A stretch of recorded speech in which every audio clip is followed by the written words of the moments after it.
Hello student, स्वागत करता हूँ आप सभी का करियर मेकर एकेडमी के यूट्यूब चैनल सीएमए धौलपुर में। मैं हूँ शोभित पांडे और आज अपन लोग पढ़ने वाले हैं क्लास 12 फिजिक्स का सेकेंड यूनिट इलेक्ट्रिक करंट का लेक्चर नंबर 4। पिछले वीडियोस में आप लोगों ने पढ़ा कि किस प्रकार से किसी भी कंडक्टर में करंट डेवलप होता है। जब वो कंडक्टर आइसोलेटेड होता है, नॉर्मल अवस्था में होता है, कोई बैटरी नहीं लगी होती, तो उसके अंदर करंट क्यों नहीं डेवलप होता? Because the free electrons move in all possible random direction, so their net velocity, net displacement, net current become zero. But when we apply some potential difference of battery across the ends of the conductor, जब हम battery apply कर देते हैं conductor में, तो वहां पे फिर कुछ करंट बन जाता है, क्योंकि फिर इलेक्ट्रॉन एक डेफिनेट डायरेक्शन में भागने लगते हैं। वहां पर एक ड्रिफ्ट वेलोसिटी भी बनती है। तो उस ड्रिफ्ट वेलोसिटी का आप लोगों ने सेकंड वीडियो में, इस वाले वीडियो से पहले वाले वीडियो में आप लोगों ने एक्सप्रेशन भी पढ़ा होगा। तो आज अपन को पढ़ना है कि अपन लोग देखो क्या कर रहे थे। अपन लोग कर रहे थे कि सर शुरुआत में जब बैटरी नहीं थी तो करंट नहीं था, बैटरी आई तो करंट आया, पर अभी तक अपन ने वो करंट की डेफिनेशन और वो करंट का फॉर्मूला नहीं पढ़ा कि बैटरी के लग जाने की वजह से कितना करंट डेवलप होता है। तो आज अपन का काम यही है क्लास। तो चलिए शुरू करते हैं। देखिए आज की टाइटल यही है कि relation between electric current and drift velocity. तो ड्रिफ्ट वेलोसिटी जो जनरेट हुई थी उसकी वजह से कितना करंट वहां पे आने वाला है वो अपन लोग पढ़ते हैं।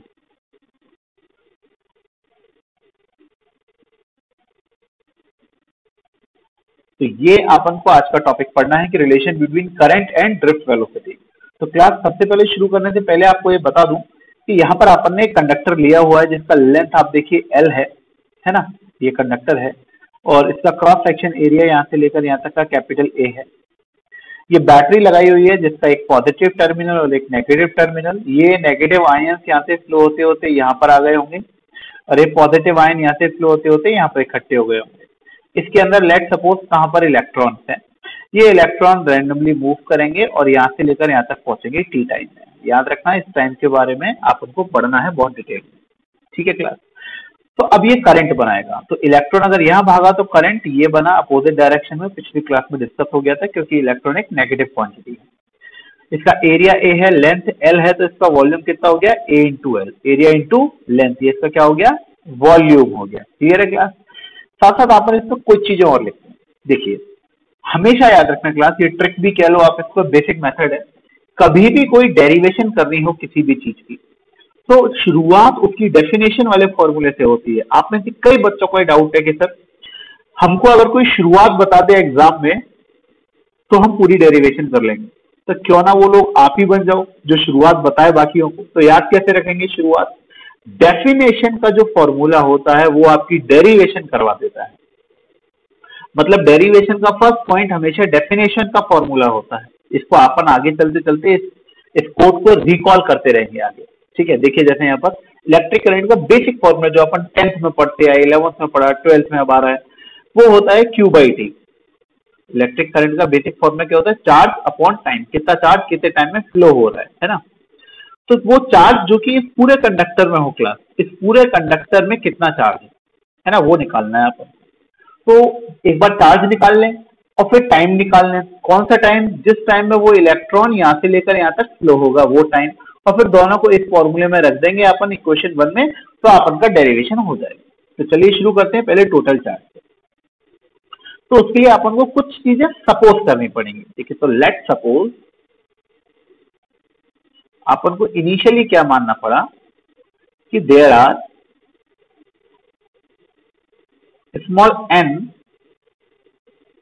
Number of electron in unit volume. ये जो मैंने लिखा है कि इस कंडक्टर में अपन को मानना पड़ेगा कि n इलेक्ट्रॉन्स हैं एक यूनिट वॉल्यूम में। अब यूनिट वॉल्यूम क्या होता है? तो देखिए यूनिट का मतलब होता है 1। तो क्या इसका मतलब ये है कि 1 मीटर क्यूब वॉल्यूम में जितना चार्ज होगा उसके बारे में बात चल रही है? तो आप कहोगे कि हाँ सर बात तो उसी के बारे में चलनी चाहिए, है ना। तो देखिए समझते हैं, 1 मीटर यूनिट वॉल्यूम का मतलब होता है 1 मीटर क्यूब। अगर ये कंडक्टर बड़ा है तो इसका ऑर्डर मीटर्स में है तो वॉल्यूम का, और अगर छोटा वायर है, पतला वायर, सेंटीमीटर्स में है तो 1 सेंटीमीटर क्यूब, और पतला है तो 1 mm क्यूब, और पतला है 1 माइक्रोमीटर क्यूब। मतलब समझ में आ गया आपको? वायर का शेप और साइज के हिसाब से उसका यूनिट डिसाइड होगा, पर वो रहेगा 1, उसका अमाउंट कितना रहेगा क्लास 1। तो आपको समझ में आ गया कि यूनिट वॉल्यूम का मतलब क्या होता है। यूनिट वॉल्यूम का मतलब होता है कि 1 मीटर क्यूब में कितने इलेक्ट्रॉन्स होंगे। तो आपन को सपोज करके चलना है कि आपन का जो वायर है वो थोड़ा अच्छा खाता है, तो अपन मीटर्स में उसको ले सकते हैं। तो there are n electron in 1 metre cube. 1 metre cube का मतलब यूनिट वॉल्यूम। 1 मीटर क्यूब में n इलेक्ट्रॉन्स हैं, तो चार्ज कितना हुआ। ये तो इलेक्ट्रॉन्स है, इलेक्ट्रॉन में चार्ज भी तो होता है, तो वो तो अपन ने पहले ही पढ़ा हुआ है, Q equal to N E quantization. Charge निकालने के लिए number of electron multiply by एक इलेक्ट्रॉन का चार्ज। तो एक यूनिट वॉल्यूम को आप जरा ऐसे इमेजिन कर लें कि ये है आपका 1 मीटर क्यूब इस वायर में, यहाँ पर देखिए, यहाँ पर ये आपका 1 मीटर क्यूब है, इसके अंदर n इलेक्ट्रॉन्स हैं, तो चार्ज कितना हुआ। तो n इंटू ई है ना, चार्ज n यूनिट वॉल्यूम कितना हो जाएगा, n इंटू ई। तो इतना हो गया चार्ज। यहाँ पर समझ में आ रहा है आपको, इतना चार्ज हो गया। n तो इलेक्ट्रॉन से और चार्ज कितना हो गया, n ई। तो ये हुआ यूनिट वॉल्यूम, ठीक है ना। तो अपन लिख सकते हैं total charge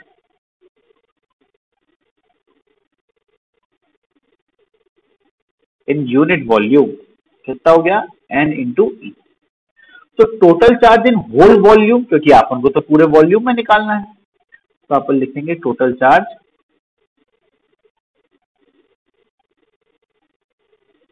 in whole volume. तो होल वॉल्यूम कितना है, ब्रैकेट में लिख लो a इंटू एल, हाँ या ना।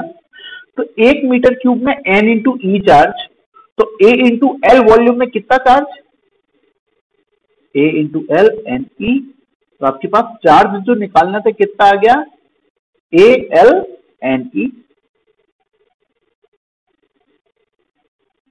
तो अपन की पहली समस्या तो सॉल्व हुई, अपन को चार्ज मिल गया। कैसे निकाला अपन ने एक बेसिक स्टैंडर्ड प्रोसीजर लिया। अपन ने माना कि पर मीटर क्यूब में n इलेक्ट्रॉन्स है, पर मीटर क्यूब में n इलेक्ट्रॉन्स है, एक इलेक्ट्रॉन पर चार्ज कितना, e। तो पर मीटर क्यूब में यानी कि पर यूनिट वॉल्यूम में चार्ज कितना हुआ, n e, है ना। तो 1 मीटर क्यूब में n e चार्ज है, तो पूरे a l मीटर क्यूब में कितना चार्ज होगा, तो a l into n e। समझ में आया बच्चों। चलिए, तो ये तो अपन का चार्ज निकालना था, निकाल गया। अब अपन को क्या पढ़ना है, सेकंड टर्म पढ़नी है, time. Total time in which this charge, मतलब ये जो चार्ज अपन ने निकाला है ना ए एल एन ई, ये एक एंड से दूसरे एंड तक मूव कर जाए। देखिए क्लास, बात को बहुत बारीकी से समझिएगा। टाइम निकालना है, वेलोसिटी का बेसिक फॉर्मूला होता है displacement upon time. Displacement conductor की लेंथ और ये हो गया टाइम। बट जब भी बैटरी लगी हुई होती है, तो जो वेलोसिटी होती है वो ड्रिफ्ट वेलोसिटी हो जाती है क्या, हाँ, एल और टी। ये एल क्या है, ये एल है कंडक्टर की लेंथ। देखिए ना, इलेक्ट्रॉन कहां से भागेगा, यहां से, और भागकर यहां जाएगा, कितना डिस्प्लेसमेंट कवर करेगा, एल। क्लियर। तो यहां पर आपने एल डिस्प्लेसमेंट और टी टाइम, और अपन को तो टाइम निकालना है। तो टाइम टी कितना हो जाएगा क्लास, वेलोसिटी नीचे आ जाएगी, टाइम ऊपर चला गया, क्रॉस मल्टीप्लाई, तो एल बाई वी डी, ये हो गया आपका टाइम। तो अपन के पास टाइम टी कितना आ गया class, L upon V D. Clear. अब इन दोनों ही चीजों को आप इधर रख दीजिए टोटल करंट में। करंट का फॉर्मूला क्या था, क्यू बाई टी। क्यू कितना हो गया, ए एल एन ई, और टाइम कितना हो गया, एल बाई वी डी। क्या इस एल से एल कट जाएगा, हाँ, इसको टी मत समझ लेना, इसे मैंने कैंसिल आउट किया, अलाउ दोबारा लिख दो उसको अच्छी तरह। कई बच्चे है ना उसको गलत समझ जाते हैं, किस तरह से टाइम कहां से आ गया। करंट का basic formula I is equal to Q by T. Q कितना है, ए एल एन, और टाइम कितना निकाला इधर से अपन ने, L by V D, A N E V D, L से एल कट गया, तो करंट का फॉर्मूला आया A N E VD. VD क्या हुआ? Drift velocity. तो इसका मतलब ड्रिफ्ट वेलोसिटी अगर नहीं थी तो करंट नहीं था। अगर आप ड्रिफ्ट वेलोसिटी को यहाँ पर जीरो कर दो तो करंट कितना हो जाएगा? जीरो। इसका मतलब करंट के प्रोड्यूस होने के लिए ड्रिफ्ट वेलोसिटी का होना बेहद जरूरी था। समझ में आया क्लास? क्लास इसको कई बच्चे याद रखने के लिए ऐसे भी लिख सकते हो आप लोग। सीधा कर दिया मैंने, V को V N E A, तो क्या हो गया? वीना, है ना? ऐसे याद रखने के लिए अपन लिख सकते हैं। तो अपन के पास करंट का एक फॉर्मूला आया ANEVD। तो यही वो फॉर्मूला है जिसके बारे में अपन बात करते हैं, ANEVD। हालांकि ये पूरी तरीके से भी कंप्लीट हो भी गया है और नहीं भी हुआ है ना? मैं प्रयास करता हूं कि आपको इसका दूसरा एस्पेक्ट भी समझा दूं। करंट का फॉर्मूला आया ANEVD। क्या मैं VD का फॉर्मूला लिख सकता हूं? हाँ। VD क्या था? Small e capital E m by tau. Minus नहीं लगाया है क्योंकि करंट एक स्केलर क्वांटिटी है। तो करंट कितना हो गया class? Capital ANE square capital E tau by m। इसको भी आप यूज कर सकते हो। तो ये दो फॉर्मूले हो गए क्लास करंट के। तो आज की क्लास इसीलिए बहुत इंपॉर्टेंट है क्योंकि आज आपने सीखा कि बैटरी लगाने से करंट कितना बनता है। एग्जैक्टली करंट का फॉर्मूला तो यही है। एग्जैक्ट करंट का फॉर्मूला क्या है? देखो, आप लोगों ने करंट का अभी तक कोई फॉर्मूला ही नहीं पढ़ा था। Q/T तो डेफिनेशन का है। आज पहली बार आप लोगों ने करंट का एक फॉर्मूला पढ़ा है, कायदे का। कितना फॉर्मूला है? ANEVD या ANE square capital E tau by m। मैं अगले पेज पे लेके चल रहा हूं। यहां पे relation between current and applied voltage समझना क्लास। अभी तक अपन के पास जो करंट का फॉर्मूला आया है वो है ANE square capital E tau by m, है ना? बहुत बढ़िया। अब यहां पर देखो गौर से, मेरी बात को समझना। मैं यहां पर जब इलेक्ट्रिक फील्ड की बात करता हूं, वोल्टेज की बात करता हूं, लेंथ की बात करता हूं, तो potential drop per unit length जरूर आता है। E is to V by L। Electric field का बेसिक फॉर्मूला है ना, potential drop per unit length. तो इस कैपिटल E को मैं लिख सकता हूं I equal to ANE square V by L tau by m। ठीक है, V बाई L लिख दिया E को। L को नीचे ले आते हैं, ANE स्क्वायर m और L और टाउ क्या है? वो V बच गया, L नीचे आ गया, बाकी सब रहा। V यहाँ पर वेलोसिटी नहीं है, पोटेंशियल है। ध्यान रखा जाए, ये पोटेंशियल है ना। अब देखना, क्या कैपिटल A जो मैंने कंडक्टर लिया है उसका एरिया बीच एक्सपेरिमेंट में चेंज होगा क्या? नहीं। तो A कांस्टेंट, A क्या हो गया? Constant. N number of electron per unit volume, ये भी कंडक्टर की प्रॉपर्टी होती है, N भी कांस्टेंट। इलेक्ट्रॉन पर charge constant, relaxation time constant, mass electron का कांस्टेंट, लेंथ कंडक्टर की कांस्टेंट। अरे यार, ये सब तो कांस्टेंट हो गए। तो कांस्टेंट को हटा के प्रोपोर्शनल लगा सकता हूं, मगर क्या मैं वोल्टेज को बढ़ा या घटा सकता हूं? हाँ। और क्या वोल्टेज के बढ़ाने या घटाने से करंट बढ़ या घट सकता है? देखना, समझना जरा। अगर मैंने वोल्टेज लगाया यहाँ पर, मान के चलिए एग्जांपल के तौर पर 1 वोल्ट, तो 1 वोल्ट के हिसाब से यहाँ पर पॉजिटिव टर्मिनल और 1 वोल्ट के हिसाब से यहाँ पर नेगेटिव टर्मिनल, तो उसी हिसाब से, है ना। तो यहाँ पर ज्यादा पॉजिटिव आयन इकट्ठे हो जाएंगे और यहाँ पर भी ज्यादा नेगेटिव आयन इकट्ठे हो जाएंगे। तो ज्यादा इलेक्ट्रॉन को रिपल्शन मिलेगा, तो ज्यादा इलेक्ट्रॉनों को रिपल्शन मिलेगा, तो यहाँ पर करंट बढ़ जाएगा। तो क्या वोल्टेज बढ़ाने से करंट बढ़ा? यस। तो हुआ क्या, स्टेप समझिए। वोल्टेज बढ़ाने से इलेक्ट्रिक फील्ड बढ़ी। ये फॉर्मूला देखिए, यहां से इलेक्ट्रिक फील्ड कनेक्टेड है, तो वोल्टेज बढ़ाने से इलेक्ट्रिक फील्ड बढ़ी। पिछले स्लाइड में चलते हैं। इलेक्ट्रिक फील्ड बढ़ाने से, यहां पे आइए, ये देखिए, इलेक्ट्रिक फील्ड बढ़ाने से आपकी ड्रिफ्ट वेलोसिटी कनेक्टेड है, वो बढ़ी, और ड्रिफ्ट वेलोसिटी बढ़ाने से करंट बढ़ा। क्या हुआ? वोल्टेज बढ़ाने से इलेक्ट्रिक फील्ड बढ़ी, इलेक्ट्रिक फील्ड बढ़ाने से क्या हुआ? इलेक्ट्रिक फील्ड बढ़ाने से ड्रिफ्ट वेलोसिटी बढ़ी, ज्यादा इलेक्ट्रॉन भागे, है ना, और ड्रिफ्ट वेलोसिटी बढ़ाने से सीधा सीधा करंट बढ़ा। तो क्या मैं ये कह सकता हूं कि voltage is proportional to I?